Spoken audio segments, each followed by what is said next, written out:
Hei Ujair, berapa lama kamu dimatikan? Yauman, au ba'da yaum. Sehari atau setengah hari. Jadi di kisah itu orang yang walaupun dimatikan 100 tahun tidak ada susah bagi dia. Tapi kenapa ada orang yang ditunda kelahirannya seperti Nabi Muhammad. Untuk melahirkan seorang Muhammad itu diperlukan seorang ibu yang Aminah dan ayah yang Abdullah. Jadi yang dilahirkan lama itu bisa dua kemungkinan. Satu, belum ada orang tua yang pas pada dia. Yang cocok. Ataupun walaupun dia buruk, mencari orang tua yang paling buruk juga. Tadi semua. Hari ini maka lihat, saksikan oleh kita. Banyak lahir bayi dibuang di kantong kresek. Ya. Itu jangan dikira kebetulan itu. Itu dia baru masuk gerbang kehidupan saja sudah neraka. Dibuang di kali, dibuang di tempat sampah. Dari semua. Itu dah. Karena perbuatan si ruh itu yang masuk ke dalam cangkang si bayi itu. Tadi semua udah hukuman kepada dia itu tadi semua ya.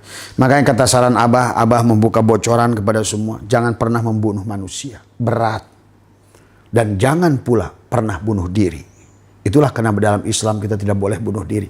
Di depan tempat Abah itu di ujung ada seorang bernama Amoy. Di situ ada pohon randu. 800 tahun yang lalu dia bunuh diri. Sekarang masih di situ dia. Mungkin orang nggak percaya, tapi anak-anak sini sudah ngerti Abah. Abah sering komunikasi sama dia. Berapa lama kamu di sini? 800 tahun. Apa yang kamu rasakan hari ini? Pedih luar biasa. Sejak saya mati dan jiwa saya tertahan di sini, saya nggak bisa kemana-mana. Bagaimana keadaan kamu? Saya lapar. Dari hari pertama saya menggantung diri itu, lapar bertambah setiap hari. Sampai 800 tahun ini. Bisa dibayangkan. Orang yang lapar, kita lapar lagi saum menunggu maghrib. Itu kita senang ketemu. Ini udah 800 tahun gak ketemu maghrib. Haus dia bilang itulah yang dikisahkan neraka itu sebetulnya. Okay. Maka hati-hati jangan membunuh. Jangan juga kita bunuh diri. Hati-hati itu bunuh diri itu. Kasian ya. Kasian dampaknya. Karena inilah yang harus dipahami juga. Kenapa dalam Islam itu dilarang. Karena manusia yang membunuh diri itu dia sudah betul-betul lepas dari rahmat Allah. Dia percaya lagi. Padahal Allah sudah ingatkan, ya ayyuhal insan, ma gharraka bi rabbikal karim. Apa yang kau melalaikan engkau? Aku ini Tuhanmu Al-Karim. Kenapa kau putus dengan ini? Ya. Jadi 2-3 pertanyaan lagi. Ya karena kalau ini masih banyak kalau baca ini mah. Bicara tentang reinkarnasi ini, Bah. Kan kita nggak tahu ya kita reinkarnasinya di mana. Ini kan yang saya heran itu kenapa banyak nabi itu cuma ada di Timur Tengah, Bah? Karena jumlah nabi kan ribuan. Kenapa kok nggak di Jawa Timur? Iya. Atau di? Ya karena itu akibat sejarah yang dibuat oleh manusia sebetulnya. Kata siapa? Adam juga lahir di sini kok. Gitu. Tadi Adam lahir di sini, Sis lahir di sini, Idris lahir di sini, Nuh lahir di sini. Karena orang saja kita nggak ngerti. Kan sekarang udah ditemukan kapal Nabi Nuh adalah ternyata dibuat dari kayu jati. Gitu. Dan Adam pun sudah jelas hadis Nabi, nazalna Adam pihin. Jelas kata siapa? Di sinilah awal semua awal kisah dari kisah manusia modern itu di sini. Jadi kisah manusia modern itu bukan di Eropa, di sinilah manusia modern. Bahkan kenapa Swiss itu dibangun oleh Surawisesa. Itu. Makanya mulainya dari Sunda itu. Semuanya. Orang nggak percaya bahwa Adam itu dilahirkan. Nah itu kisah. Cuma jangan selalu berhadapan Adam itu manusia pertama. Gitu. Boleh dikatakan Adam itu adalah khalifah yang pertama. Boleh dikatakan. Artinya makhluk sebelum Adam itu makhluk yang kurang berakal sebetulnya. Barbar itu. Maka dikisahkan mereka berbulu, badannya bongkok gitu kan. Ya. Nah itu. Maka pada saat Adam itu udah kesempurnaan faida sawaituhu, sawu itu adalah ditegakkan gitu tadi. Maka kita lagi sholat sawu gitu. Tegak. Gitu. Faida sawaituhu maka dan kemudian volume otaknya dirubah dari 880 kayak kita sekarang ini udah 1.500 gram. Maka kita makin cerdas.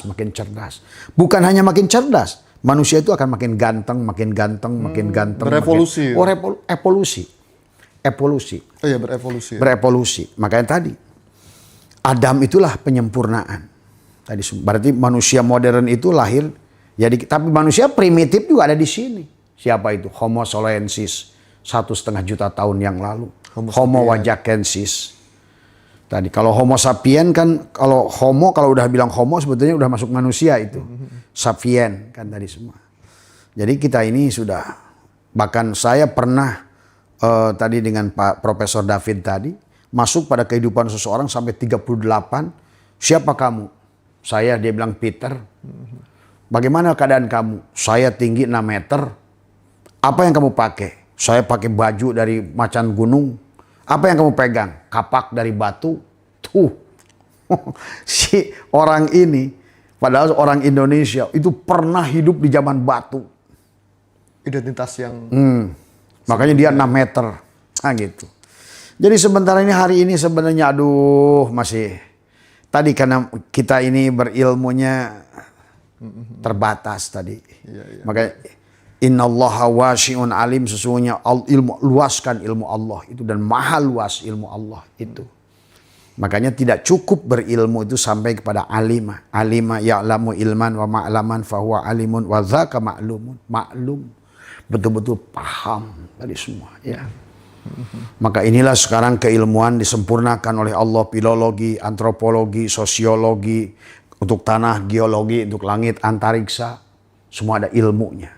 Makanya kata Allah, fas'alu ahla dzikri in kuntum la ta'lamun.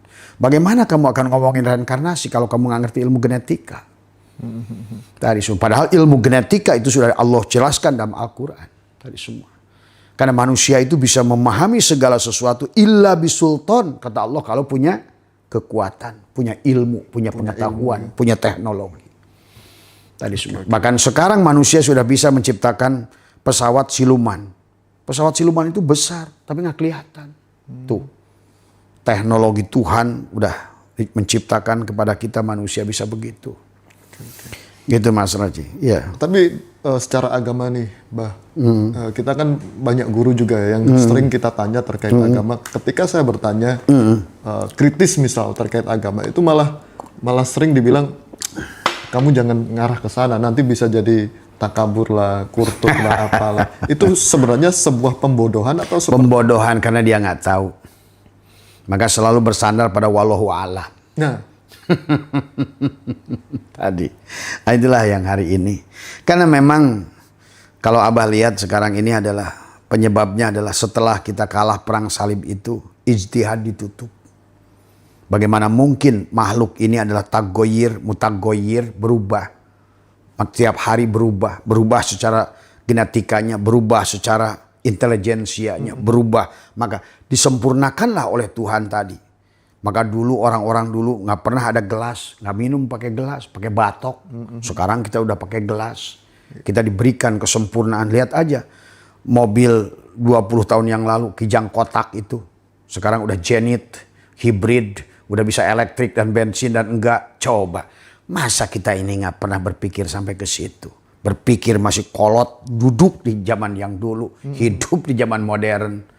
Kita seolah-olah ngomongin Morse untuk bicara dengan orang pada saat zaman HP sudah bisa video call. Bahkan sekarang udah bisa pakai jam tangan. Bahkan kita bisa ngobrol sama yang namanya apa Mas Habib? AI. Tadi pagi saya ngobrol sama AI, sama Mas Hendra. Semua dia tahu gitu loh. Nah iya. Nah itu kecerdasan yang seperti apa? Sedangkan kita masih didogma dengan ya itu kitab, itu baca. Kalau sudah selesai ya sudah. Dan AI itu cerdas.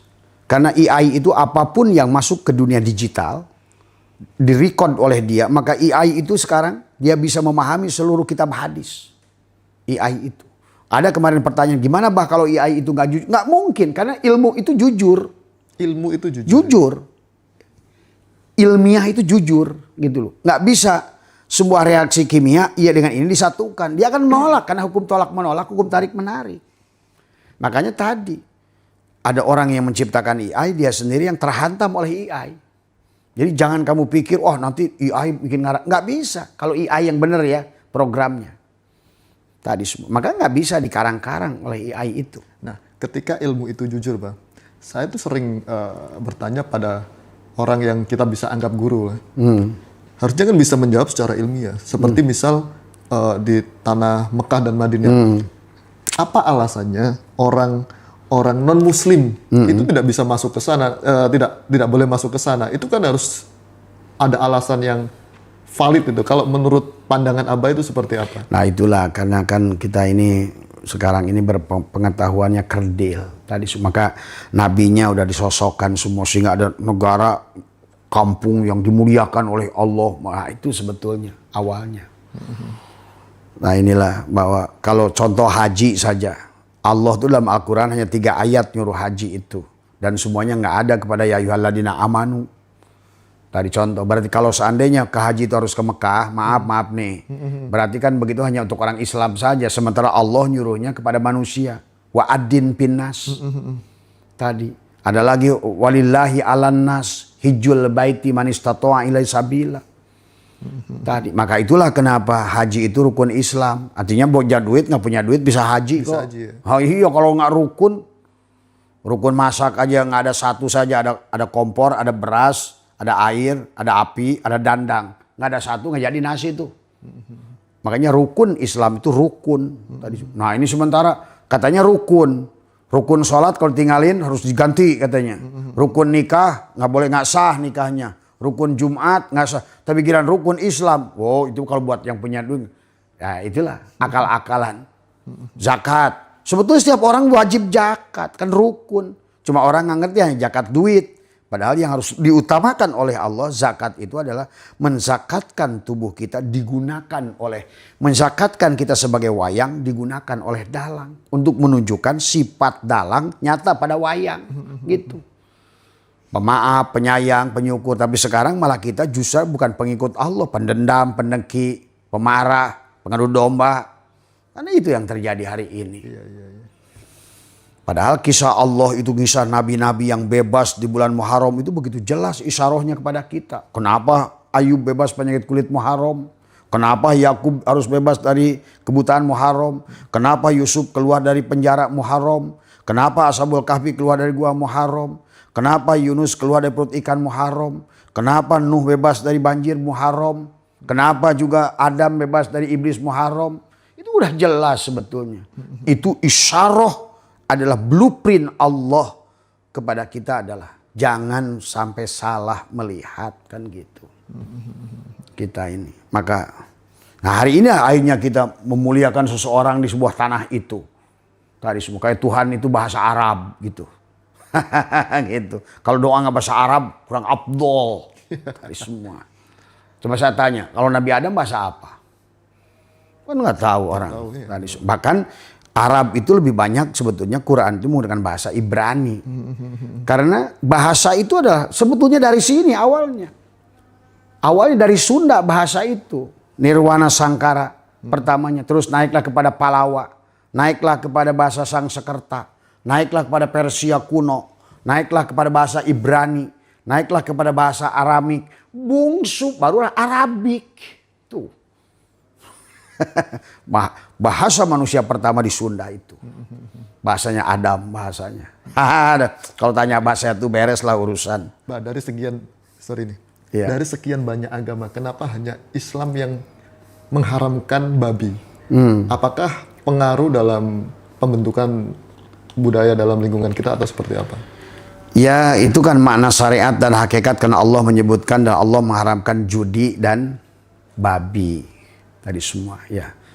Nah itu juga, nah itulah kalau Abah bongkar lagi nanti itu ayat itu itu tadi semua ya.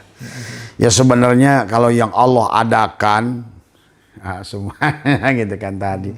Cuma kan ternyata dijelaskan oleh siapa? Dijelaskan oleh Abu Yazid Bustami kenapa Allah menciptakan babi dan anjing. Gitu kan. Ternyata hitobnya itu bukan tentang halal dan haramnya anjing dan babi. Justru untuk menjadi manusia yang lebih buruk dari anjing dan babi. Itulah awalnya.